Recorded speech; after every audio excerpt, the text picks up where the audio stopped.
The Edmonton Oilers make a sneaky free agent signing out of Europe as the Oilers also look to return to the ice tonight against the Dallas Stars at Rogers Place. It was 3 days without Oilers hockey, and I hope that's the longest we go without Oilers hockey until the end of the Stanley Cup playoffs. All that and more today on Oilers Digest. But first, if you have not subscribed to the channel already, folks, make sure you do so. If you're part of the 76%, almost 77% that haven't subscribed, what are you waiting for? Hit that subscribe button down below for any and all Oiler content here on the channel, as it's going to get very, very good towards the end of the regular season, towards the Stanley Cup playoffs with, free agent signings and lots of other roster moves. But without further ado, are you joshing me? Yes, the Oilers made a free agent signing out of the German Hockey League, the DEL, signing Josh Szymanski from the Straubing Tigers from Bild here, a German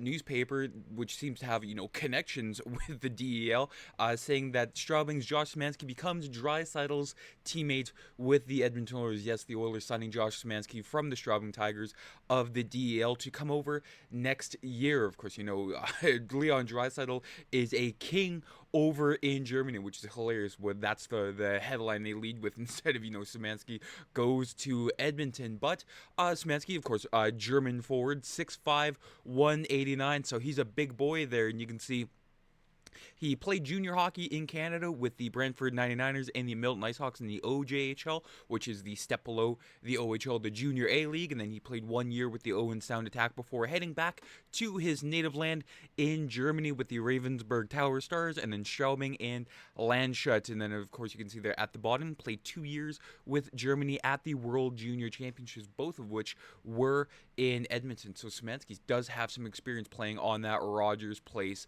ice. You can see there with the DEL scoring leaders, his 14 goals and 26 assists for 40 points was good enough for 24th in league scoring, which is not too shabby. Also adding 4 points in 7 games in the playoffs there. And of course, Straubing was unfortunately eliminated by the Berlin Polar Bears. I know it's something like the Ice Baron Berlin there, but Google Translate, help me out there. Berlin Polar Bears. But of course, Szymanski did have a contract with Berlin for next season, but he had an NHL opt-out, and he's looking to come over to North America with the Edmonton Oilers. Of course, during the DEL regular season, NHL scouts sat in the stands at the Pulver Term, which I guess is where Straubing plays, at almost every Tigers home game, and marveled at the strikers' outstanding performances. Of course, Google Translate sometimes striker, center, it doesn't always, come across. But with a scouting report on Josh Szymanski from McKeen's Hockey. Now, of course, many of you are asking, okay, what kind of player is he? What are the Oilers exactly getting?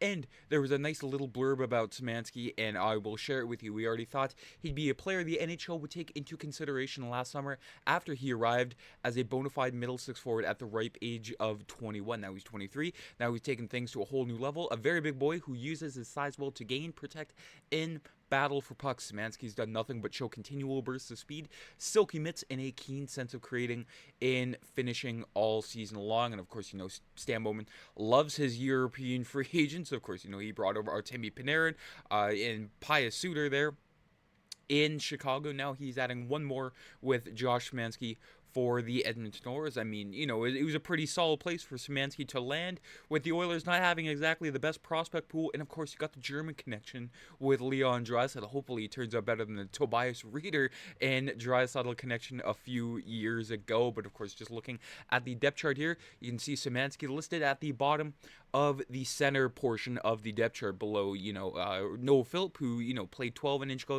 NHL games so far with the Oilers and then sent back down. So who knows what's going on with Noah Philp. I didn't mind his role with the Oilers. Of course, very limited, but still lots of room to grow. Of course, Derek Ryan, who's probably done after this year. Trent Frederick, who is yet to play for the Oilers. I do believe yet to even practice with his ankle injury. And he's a UFA after the season. So who knows if the Oilers can even, get an extension done with Trent Frederick. And of course, Henrique, Draisaitl, and McDavid, and who knows, they might even try to move Adam Henrique in the summer. So, ripe for the picking for Szymanski to pick such a good NHL team with, a good path to success here. Of course, this doesn't always guarantee him to be, on the Oilers roster in night one. He could be, sent down to the Bakersfield Condors just to, get adjusted to the North American game yet again. But again, very exciting for the Oilers to, bolster up their prospect pool, because again, when you have Sam O'Reilly and a whole bunch of others, it looks very bleak compared to, the other cup contenders in the NHL that actually have cupboards to stock from. And the Oilers, not a whole lot there, but from the future of the Oilers to right now, stars align. Yes, tonight the Oilers are back in action, still without McDavid or Draisaitl. So of course, Oiler by committee, I should say, heading into this one as they take on the Stars at 9 o'clock Central, 8 o'clock Mountain on Wednesday. Bit of a late start, but without Draisaitl or, McDavid, Kris Knoblauch is still optimistic regarding his team. Of course, Ryan Rishaug from TSN says Knoblauch says Leon will be back before Connor, roughly a week or less for 29. So hopefully he could be back for the Battle of Alberta on Saturday night against the Calgary Flames. Meanwhile, Trent Frederick could still be multiple weeks away from skating with the team. So they had a best in worst case scenario on his return when they made the trade, and it's leaning more towards the latter, which is not, very exciting news. But of course, ankle, you don't want to rush from that whatsoever. But again, with the rest of the Oilers, of course, Ryan Nugent-Hopkins, Jeff Skinner, so on and so forth. Kris Knoblauch was very optimistic losing Connor and Leon. Do we ever want them out of the lineup? No. So probably in the short term, it's harder for us to win games and move up in the standings. And we want to win as many games as possible. But collectively for our team, we want to be at our best for the playoffs. That's the most important thing. This little break without having those two, maybe that helps us other guys, find their game and they're able to step it up, because ultimately we need them more. And of course, looking at the lineup tonight, they will need a lot out of this team, considering who they are up against, with Vasily Podkolzin, Ryan Nugent-Hopkins, and Victor Arvidsson making up your first line. Kasperi Kapanen elevated to the second line alongside Adam Henrique and Zach Hyman. Jeff Skinner, Matthias Janmark, and Connor Brown had a fantastic game on Saturday night against Seattle, and they hope to keep that up tonight against the Dallas Stars. And then the fourth line here, a very, very slow fourth line here with Max Jones, Derek Ryan, and Corey Perry on the back end, Matisse Ekholm and Evan Bouchard, Darnell Nurse, and Jake Wallman. And then lastly here, Brett Kulak in Troy Stetcher. Of course, Rishaug mentioned that Ty Emberson would get in some games this week. Of course, it had a bit of a rough stretch before being, healthy scratched, but hopefully the time off really helped him elevate his game and sort of, fix some things that, were not going right for him. And then Stuart Skinner gets the start tonight for your Edmonton Oilers. Meanwhile, their opponent, the Dallas Stars, in that juggernaut of the Central Division. Doesn't look like the Dallas Stars will be catching the Winnipeg Jets, so it looks like it'll be a Dallas-Colorado first round matchup, which is criminal with the way the NHL has their playoff seedings. That should not be a first round matchup. Of course, Dallas going 6-2-2 in their last 10 with a win streak of 2.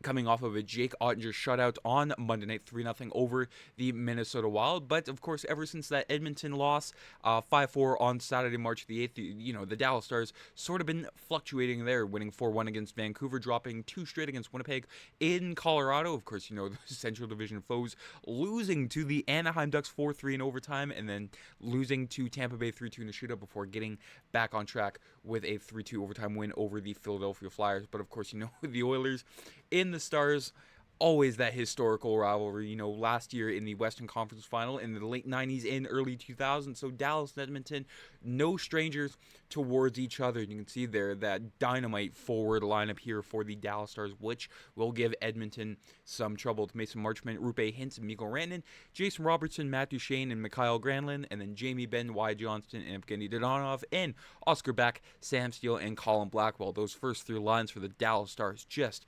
tremendous. One of the deepest teams, if not the deepest team in the NHL, but hopefully the Oilers find a way to win this one tonight. On the back end, Thomas Harley and Ilya Lyubushkin, Esa Lindell and Cody Ceci, and Leon Bichelle and Matt Dumba. In between the pipes, wasn't confirmed just a few minutes ago who was going to start in net for the Dallas Stars, but it looks like it'll be Jake Ottinger with a goals against average of 2.49 and a save percentage of 909. Of course, the Oilers got to dig deep in this one tonight without their two big superstars. Of course, they got the job done against Seattle, but they do need to tighten it up if they, even want a chance to win against the Dallas Stars tonight. They got away with it on Saturday, but of course, Dallas is much better than the Seattle Kraken. And of course, it'll still be interesting without Leon or Connor, with Leon, or with Ryan Nugent-Hopkins, I should say, and the rest of the team leading the way. Of course, Oiler by committee. That is what it is all about. When one or two guys go down,